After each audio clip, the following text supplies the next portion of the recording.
सोने की घाटी पार्ट 5 ए।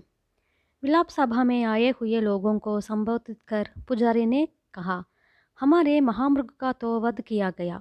अब उसकी जगह ग्रहण करने वाला एक दूसरा महामृग शीघ्र ही प्राप्त करेंगे। हमारे पास जो था वह तो नष्ट किया गया। अब आप कह रहे हैं कि आप दूसरा महामृग प्राप्त करेंगे, मगर क्या बिना किसी महामृग के हम जी नहीं सकते? फिर से एक महामृग की क्या आवश्यकता है? एक नागरिक ने पूछा। तुम्हारे बिना भी कोई कार्य रुक नहीं सकता। यूँ कहकर पुजारी ने तालियां बजाई। तत्काल दो सैनिक वहां आ गए और उस नागरिक को वहां से खींच कर ले गए। नागरिकों, मैं तुमको एक और शुभ समाचार दे रहा हूँ।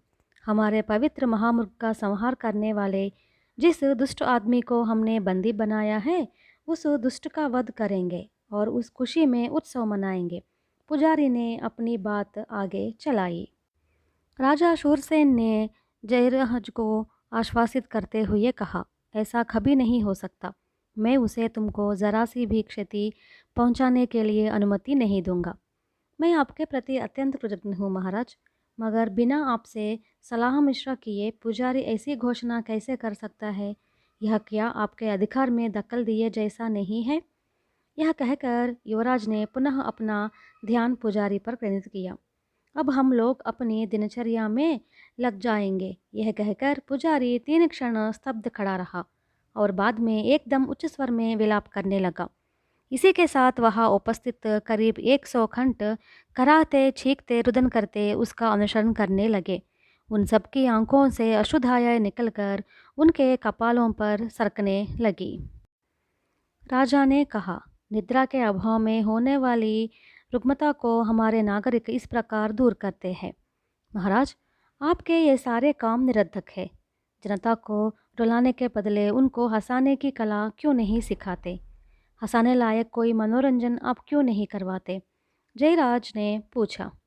बताओ, क्या करना होगा? राजा ने जयराज की बात को ना समझकर पूछा। मैंने क्या कहा? उनको हंसाया जाए। हंसाया जाए? आखिर यह हंसना किस चीज़ का नाम है? सूरसेन ने अबोध भाव से पूछा। हंसी महाराज, हंसी, विनोद ने पुनः दोहराया।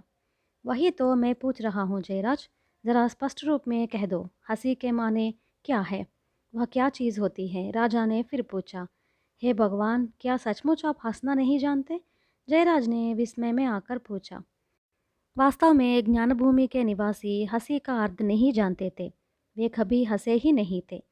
जयराज ने राजा को प्रत्यक्ष हंसकर दिखाना चाहा कि हंसी क्या होती है, मगर वह भी हंस नहीं पाया। महाराज, आप तथा आपके इस ज्ञानभूमि के नागरिकों को जो भी प्रगति साध ली हो, मगर वह सब बेकार है, निरर्थक है। इसके बदले उन्हें स्वेच्छा से हंसने की शक्ति प्राप्त कराई होती तो अच्छा होता, जयराज ने कहा। अकस्मात एक गोपुर पर पीले रंग का दीप जल उठा। साथ ही घंटे की आवाज़ सुनाई दी। ओ, इसका तात्पर्य है कि कोई नई खोज सफल हो गई है। संभवतः मनोदर्पण ही सफलता से बनाया गया होगा, राजा ने जयराज से कहा। इसके बाद राजा सूरसेन और जयराज बुर्ज से बाहर निकल आए। उनके बाहर निकलते ही द्वार अपने आप अदृश्य हो गया। उसी समय वहाँ की सीढ़ियों पर किसी के आने की आहट सुनाई दी। राजा ने संकेत करके जयराज को कहा कि वह ओट में चला जाए। महाराज, मनोदर्पण तैयार हो गया है। यह खबर देते हुए 2 पंडित वहां आ पहुंचे। वस्त्र से ढके एक आईने को राजा के हाथ सौंपते हुए वे बोले, महाराज, आप किसी भी व्यक्ति का स्मरण करके उसका नामोच्चारण करते हुए इस दर्पण को 3 बार हाथ से पीछे डालिए और तब दर्पण में झांकिए। तो वह व्यक्ति आपके बारे में क्या सोचता है, यह बात आपको अपने आप स्पष्ट मालूम हो जाएगी। मुझे बड़ी खुशी हुई है कि आप लोगों के प्रयत्न सफल रहे।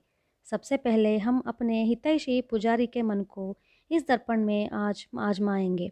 यह कहकर राजा शूरसेन ने उस मनोदर्पण पर ढके वस्त्र को हटाना चाहा। इतने में रुक जाइए, चिल्लाता हुआ पुजारी वहां आ धमका और दृढ़ स्वर में बोला, इस मनोदर्पण का उपयोग सर्वप्रथम मैं करूंगा और यह वस्तु मेरे पुजारी होने के नाते हमेशा मेरे पास रहेगी। राजा इसका उत्तर नहीं दे पाए। वे मौन रहे। महाराज, आप यह बात नहीं भूलिएगा कि आप राजा हैं। एक राजा के रूप में इस मनोदर्पण का उपयोग सबसे पहले करने का अधिकार केवल आप ही का है।